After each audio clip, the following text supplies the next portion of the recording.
Su di un pendio esposto ad est, nella provincia nissena, i resti di un castello svevo-aragonese sovrastano un piccolo borgo.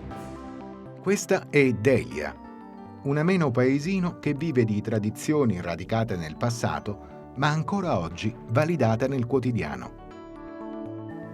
Il nome antico del castello, Sabuci, dall'arabo pianta di ulivo selvatico, parla di un'economia basata sull'agricoltura. E difatti, ancora oggi, qui si producono delle splendide pesche tardive, apprezzate in tutta Italia. Non sono da meno vino ed olio, due degli ingredienti del tipico dolce di Delia, la cudduredda. Una piccola corona intrecciata con abile maestria è composta da un impasto di farina, uova, cannella, zucchero, vino e buccia d'arancia, fritta nell'olio rigorosamente d'oliva e apprezzata in tutto il mondo. Nelle piazze e nelle chiese c'è la storia, dall'epoca paleocristiana in poi.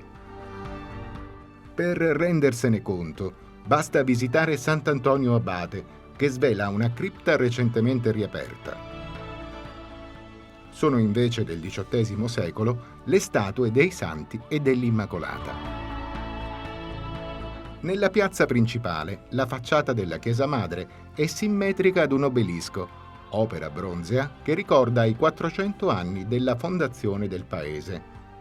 Poco distante, un altro monumento, di fattura più recente, è dedicato agli emigranti che da qui si sparpagliarono in tutto il mondo. Poco lontano, davanti la sede del municipio, un busto è dedicato a un illustre cittadino. È Luigi Russo, uno dei più grandi critici della letteratura italiana del Novecento. La domenica di Pasqua, Delia regala al turista uno spettacolo tutto particolare.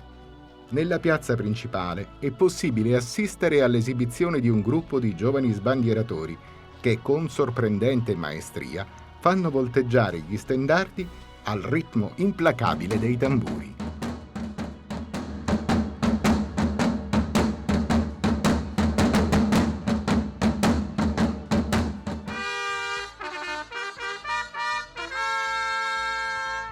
Colori e tradizioni che qui si conservano con particolare attenzione.